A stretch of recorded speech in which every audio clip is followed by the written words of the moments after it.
ناوندن لیکولینان ین روداوی پرتوکه کنو درخستی نوج چاپخانه در کتیه دکتور آزاد علی اف پرتوک نویساندیه بعربیه گلکی هجای براستی اف پرتوکا پرچکرنا کردستان عثمانی جبود دولتين سوري و عراقي گلکی هجای اف پرتوک دكتور علي جي دكتور آزاد علي اكاديميسيان و ليكولينوانا كي كرده اف پرتوک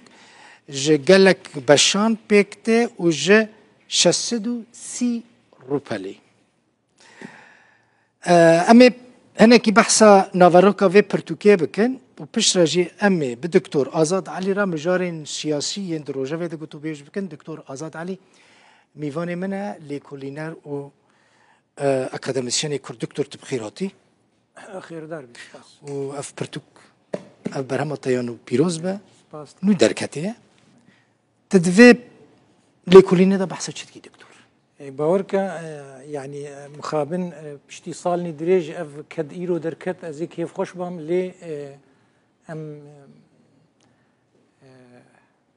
جوي ايريشا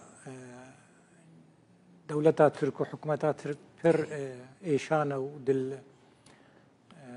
غمجينا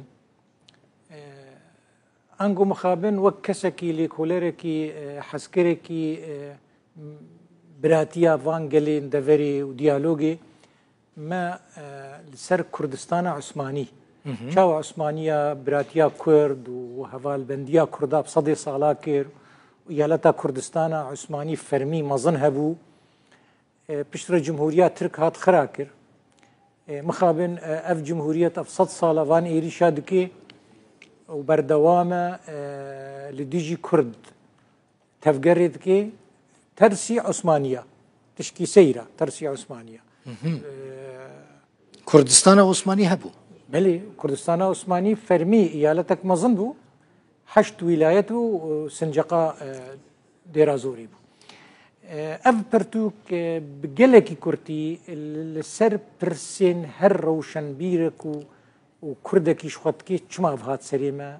شما في كيما يا كردا هيا دولتي ما هبون نبون ام شما نبون دولتان تويان يكبوي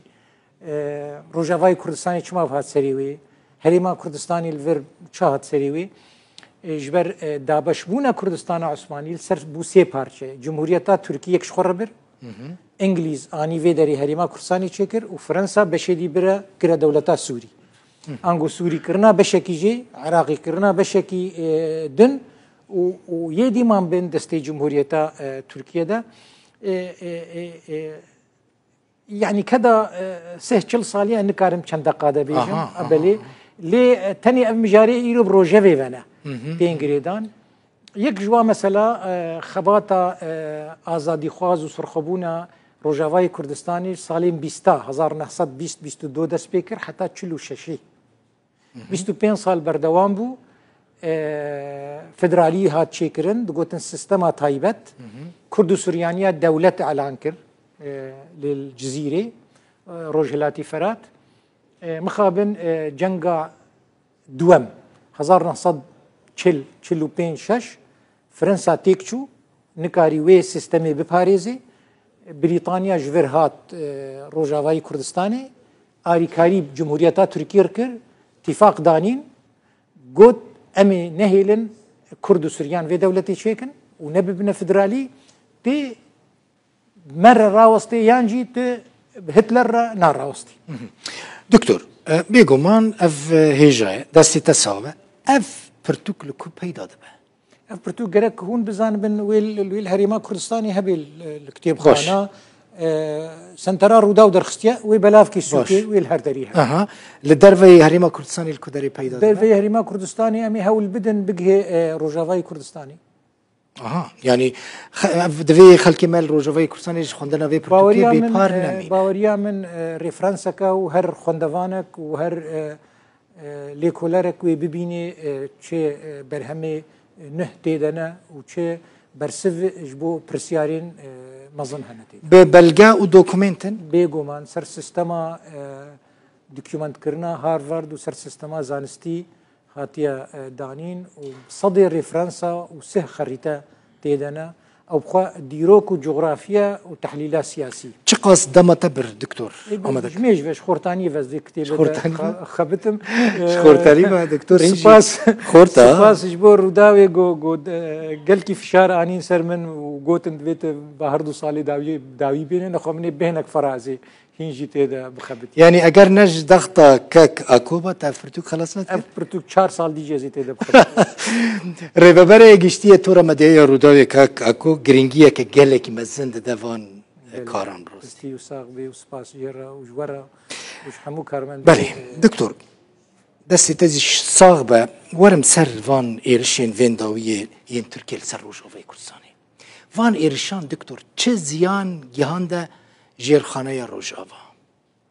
رقد البخين يعني جير نافي خيايا بو هر كسي خيايا زيانك مظن انيه وتشتكي سيره تو ايريش نايل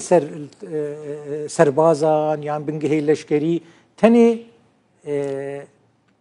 جهه خدمت گزاري ودماري جياني تنقد كرن الديجي جواكا كرده الديجي جواكا وي دفري بقشتيه چه كردن چه عربن چه غيري وانا اف ايريشك سيره برنگكي نه برنگكي هوفانا برنگكي بحساب يعني مخابن شرمزاريك مزنه بو دولتات ترك بو حكومتات تركيا بو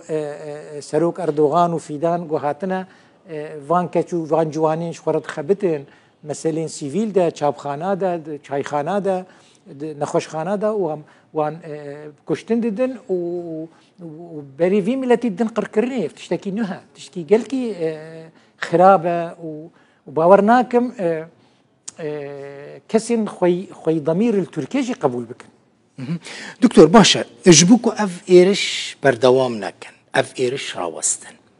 دفي كردين روجافا تشبكن كاك دل بخين اف ايريش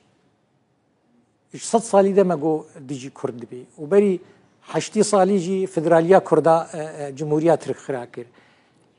سيستما دولتها ترك بروبلمك تيده هي فوبيا كردية والديجي كردا ليه اف ايريش بخوا جبو ام وقت درباس لكن اف ايريش بخوا تشتك نهتي ده هي جريدايا بسيستما نو بيداد بروشا نهر رجلاتا نافين جريدايا ايريشا غزايبه يعني تي برشافي مروف قالوا اتفاقك هي الغزاي هون هفقاسي خرابيه يبكن امجي الفر بكن مجار مسطرش كردين روجافا اللي كردين روجافا كارن خباتك يبكن تشبكن مثلا كردين روجافا تش كسبن تش هيزبن دفيب ماجيكي نو يعني كم اخوا ماجي خوي بار ديني اليكي ماجيكي نو سودي ورقري شتشتي فان صالا بوين وتفجهف برسكن تفهب رأي كاربن دلبيشي ام تشاوى البرخو بدن نهيلن روجافاي كردستاني ببي غزاك دي او ما ترسيها يا او ما ترسيها البرشافايا باش تشاوى دكارن نبا غزايا كدن ما كرد امنا جهادينا نا تيرورستين نا شرخوازن ابنا مد في برنكي باش بقي تركيا بقي ايراني بقي امريكا بقي هركسي باوريا مدى باركي مظنتي لسن ملي قسدي وقسدي برولا خنار رابي وهالوستاوي لاوازا قسدي او تيك اليوم امريكانا رهنا بيجي از وظيفامي تشي استني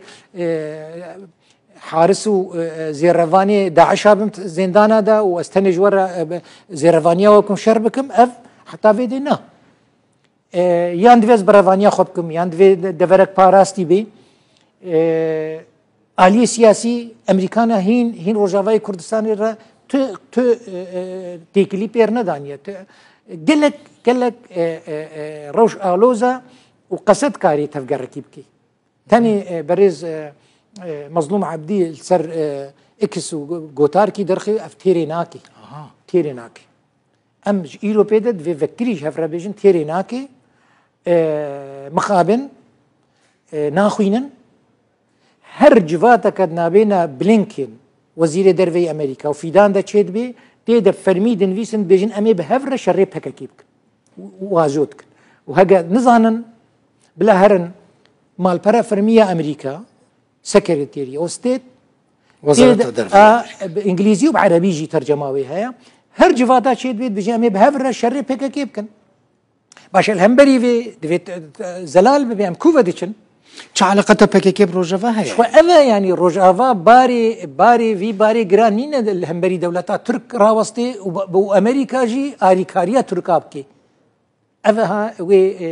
ڕەوشەکە خراپتر چێکێ وێ پرۆژێ مە گۆ ئەم خوێرێڤە ببنتەنی ئەم خۆ بپارێزن وێ گەلێکی زەرەرێ بینێ و لاواز بێ ji ber ku mejiyê berî heyvkî û 2 sala û 3 sala em nika herin sala nû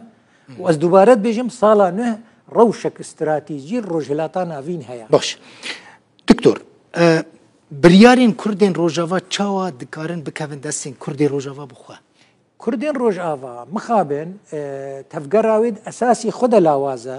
û canibê wê romansiya qewmî, romansiya netewî تم بكردستاني وگريدايا و اف مشروعيتها وهي ام كردن وكردستانينا ودجمج مج هفدونا وقت يعني ليه بلج آلية فرميوه سوريا كي بوا روجافاي كردستاني كي بوا هندري سوريا دا دوي اف هيزين سياسي وكسايتين سياسي برنگك رنگا فيري ببن بريارة سياسية خوا بگشتي بشيور بدن الجور برجوندي والجور روشة روجافاي كردستاني تفلي روشة كردستانا باكور نبي تفلي روشة كردستانا باشور نبي أباها جرك برادري مال الباشوري كردستاني جي آري كاربن والباكوري كردستاني جي هردو هيزن زلهيزي كردي دفي آري كاربن كردي روجافارا هك آري كاريه نكن كردي روجافا نكا تشكيل تنا خو نکارن آریکاری بکن بیچن هون بریاره خو بدن و براستی نامه هرش حمی آلیاره اف تفقرا روجاوای کردستانی آشتی خوازه ندجی انقره حتی ندجی شاميه بله گلک سپاس دکتور آزاد علی لیکولینر و اکادمیسیانی کرد میوانی مبین مالا تاوت سپاس سپاس ورا